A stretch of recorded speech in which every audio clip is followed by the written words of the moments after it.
Olá, gente querida do curso de Nutrição e Dietética para estudantes do curso técnico de enfermagem, também de Nutrição e Dietética, técnico de Nutrição e Dietética, e para os técnicos da área de saúde de uma maneira geral que se interesse por temas da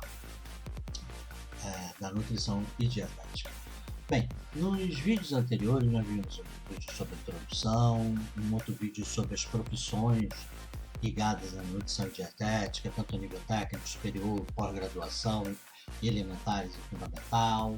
Vimos também a classificação e os tipos de nutrientes, alimentos e comida. Vimos os fatores que determinam e influenciam o padrão alimentar de um indivíduo, de sua família, de sua localidade, de sua região ou do país. Vimos também o que é segurança alimentar, quais são as políticas de segurança, quais são, como é que é isso no mundo e no Brasil. Vimos também, passeamos pelos 5 continentes, vimos os padrões alimentares desses 5 continentes e os agravos alimentares e nutricionais que eles possam vir a ter, como é que estão tentando resolver. Depois fizemos o mesmo com o Brasil, discutindo o que acontece nas 5 regiões do país. E agora nós vamos falar sobre Covid-19.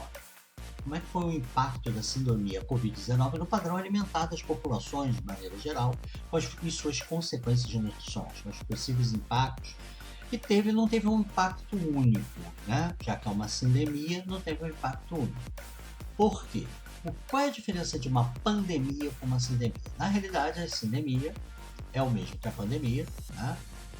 A pandemia, todos sabem, você teve a Covid-19 espalhado pelo mundo inteiro, nos 5 continentes, caracterizando uma pandemia.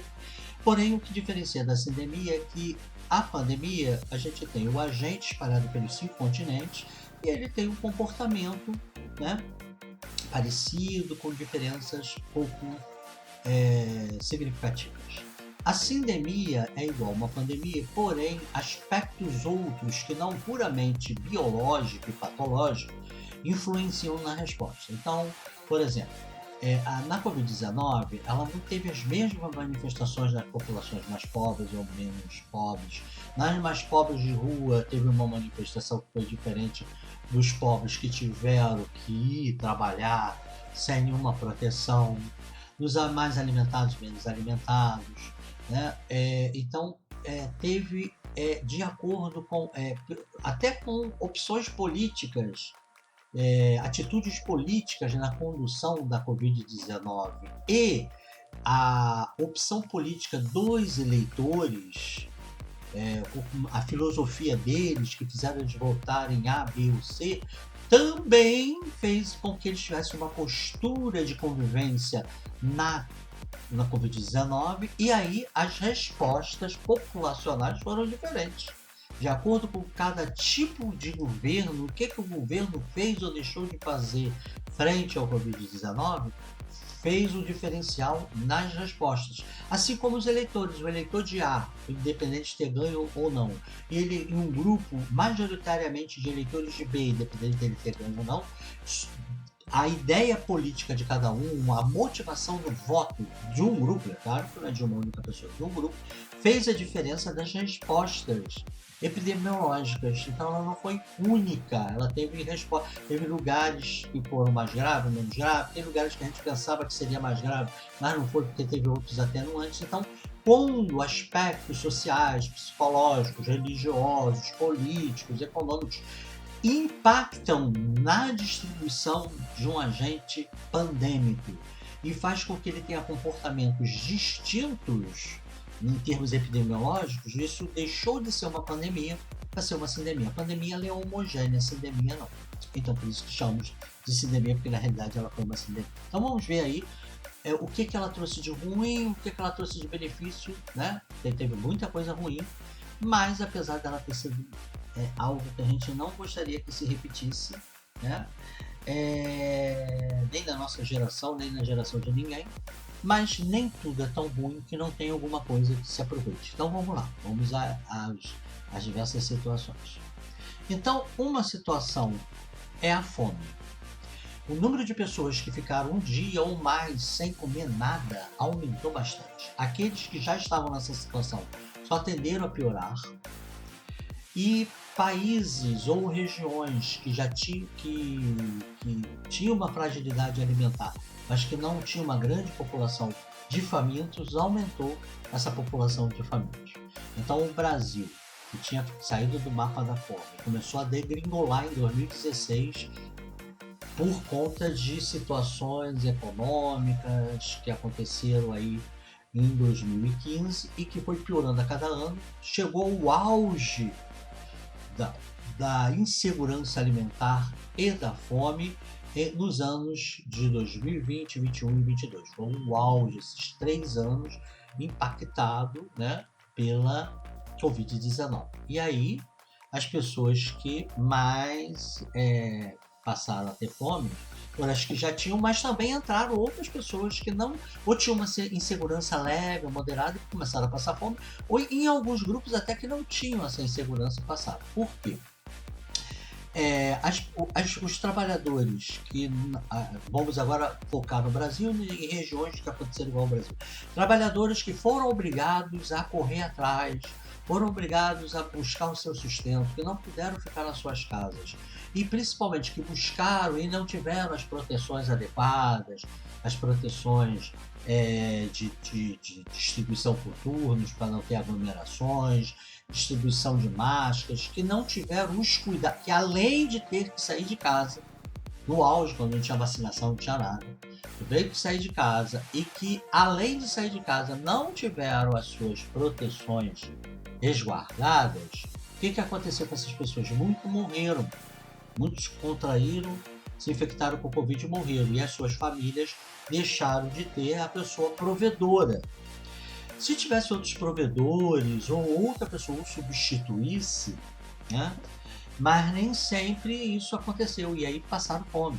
Às vezes não morreram, mas ficaram aí pelo menos umas 2 semanas debilitado, acamado, não podendo ir trabalhar, ou se foi trabalhar de maneira irregular, piorando a situação dele. Então isso levou com que famílias que já não tinham uma situação legal ou até tinham uma situação razoável, por perda do provedor ou dos provedores, temporário ou indefinitivo, caíram na fome. Alguns ficaram desempregados porque seus serviços, né, não puderam ser executados e a firma acabou, fechou, ou tinha o seu próprio negócio que acabou falindo. Então caiu a renda da população, ou por morte do provedor, ou por afastamento, ou por redução salarial, ou por desemprego. E aí eu volto a insistir, piorou quem já passava fome, quem tinha uma insegurança, muitas das vezes tinha insegurança, mas não passava fome, passou a passar fome, e outros que até nem tinham insegurança, então isso passaram a passar fome. Então isso só piorou. Aqui no Brasil, piorou ainda mais a situação da população preta e parda, foi a que mais foi atingida, que normalmente já é a mais atingida, e as famílias que dependiam das mulheres também passaram a piorar uma situação que já é um retrato do Brasil. E não só no Norte e no Nordeste, o Brasil inteiro foi impactado, até o Centro-Oeste, que tem uma população que passa menos fome, também passa fome, mas menos fome, ampliou, isso atingiu-se todo o país. Nos centros urbanos, a aglomeração é maior, isso foi mais sentido, né? Foi mais sentido.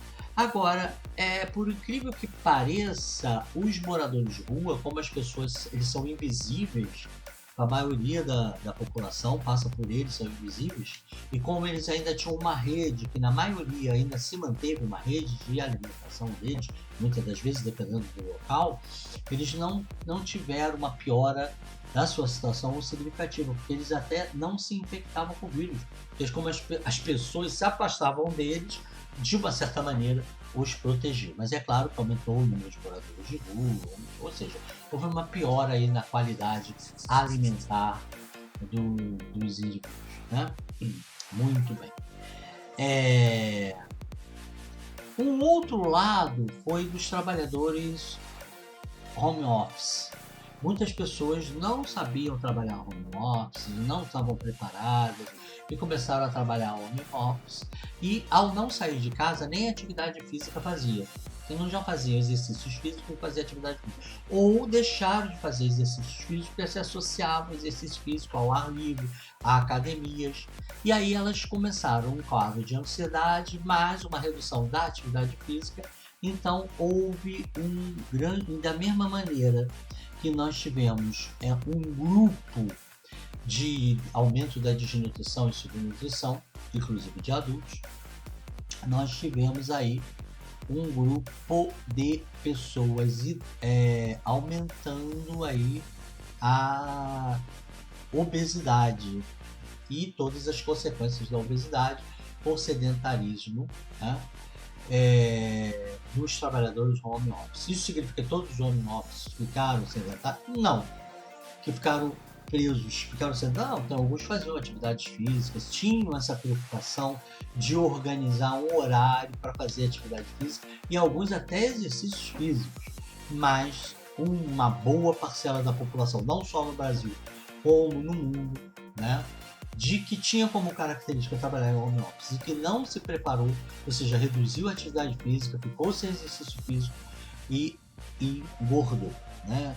E aumentou o número de sobrepeso e obesos nesses grupos de trabalhadores em home office. Também teve gente, aumentou o número de consumo de alimentos processados e ultraprocessados, né? Os processados são aqueles que têm em algum momento o natural tem um acréscimo de alguma coisa pela indústria e o ultraprocessado foi totalmente fabricado pela indústria. Então aumentou bem o consumo disso, que isso piorou.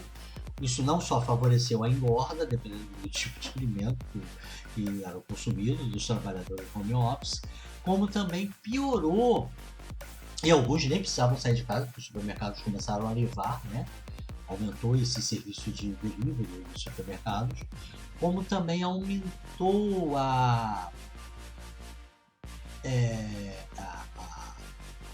dislipidemia, doenças cardiovasculares, né? Que aliou o sedentarismo a esse tipo de comida que não é o adequado, né?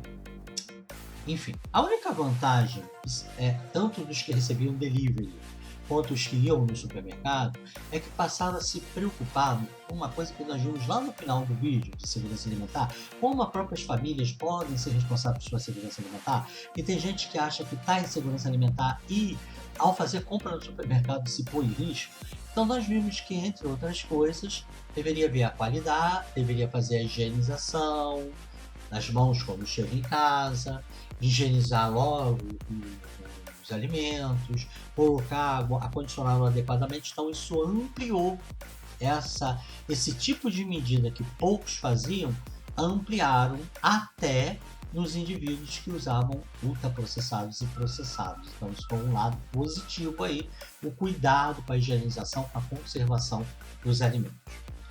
Por outro lado, quando era delivery, vai depender muito dos funcionários da rede de supermercado, porque tem um item que é avaliar como está conservado esse alimento no supermercado, o aspecto dele, muitas das vezes, não no caso dos processados, mas principalmente nos casos naturais, eles não tinham uma qualidade tão boa, porque dependia muito do profissional que estava lá, da rede de supermercado, da política do supermercado, e aí isso você delegava para terceiros e ia ter que confiar em terceiros.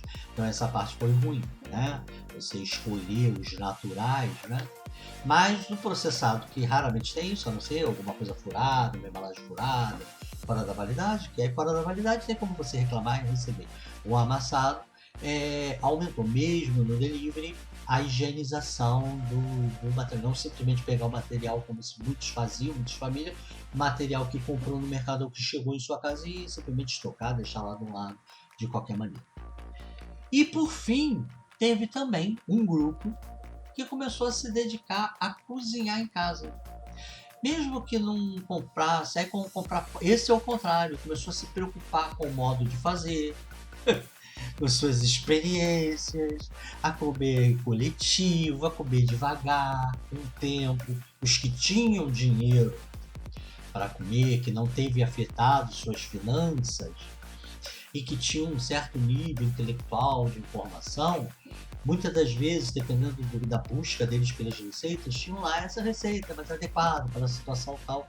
Então teve um grupo que, mesmo comprando processados, não compravam tantos assim ultraprocessados e faziam o material todo em casa, faziam sua alimentação em casa, então até melhorou, se não no aspecto de peso, de calorias, porque isso depende também do gasto. E se você de repente tem um gasto pequeno e não ajusta isso, você iria engordar. Mas da qualidade dos que se come, de produtos naturais e o fazer a comida e comer associados lá foi um ponto positivíssimo de quem tinha dinheiro para comer, que tinha informação, tinha nível intelectual para comprar, né? E que tinha um tempo aí para fazer as coisas, que muita gente se ampliaram o tempo, então começaram a se preocupar aí fazer a comida. Então foram esses impactos: o aumento da fome, o piorar a situação de quem já tinha fragilidade, ou piorar ou trazer para quem não tinha fragilidade para fragilidade, porque perdia o provedor, ou ficava em caráter definitivo, ou por afastamento, ou por demissões, ou por queda salarial. Nós temos os indivíduos que engordaram por sedentarismo e começaram a comer por ansiedade e compulsão, geralmente pessoas que trabalhavam home office. Isso não quer dizer que todos os home office aconteceu isso, mas isso era característica de quem ia para o home office. O consumo de processados, ultraprocessados, que aumentou bastante, porém, mas aumentou a preocupação com o que você está levando para dentro de casa, em termos de higienização e de conservação, e algumas famílias até passaram, mesmo comprando processados, a cozinhar em casa, ter mais cuidados, ter preocupações em comer de maneira mais devagar. Então, tiveram aí tiveram lados positivos e negativos, depende muito do tipo de pessoa que foi atingida nas diversas partes do globo, inclusive no nosso país. Mas mesmo com lados positivos, desejamos que uma nova onda sindêmica ou pandêmica não aconteça nem na nossa geração, nem nas próximas gerações. Bem, ficamos por aqui. Terminamos então o nosso primeiro 1/4 do nosso curso, aproximadamente já foi 1/4 do curso, né? E vamos nos despedindo com o maracujá, né? Nesse 1/4 nós fizemos um aprofundamento introdutório na nutrição, vimos as profissões ligadas à nutrição e dietética, tipos e classificações de nutrientes, alimentos e comida, vimos os padrões que influenciam os hábitos alimentares, vimos questões de segurança e insegurança alimentar, como é que é o padrão alimentar e a segurança alimentar nos diversos continentes e regiões do país, e por fim vimos o impacto da Covid-19 no padrão alimentar e nutricional das populações. Então ficamos aqui com o maracujá. E no próximo vídeo já começaremos o segundo quarto do nosso curso, né? Já completamos aproximadamente 25% do curso, então vamos avançar para ampliar ainda mais o nosso conhecimento em nutrição e dietética. Até lá, pessoal! Até o próximo vídeo.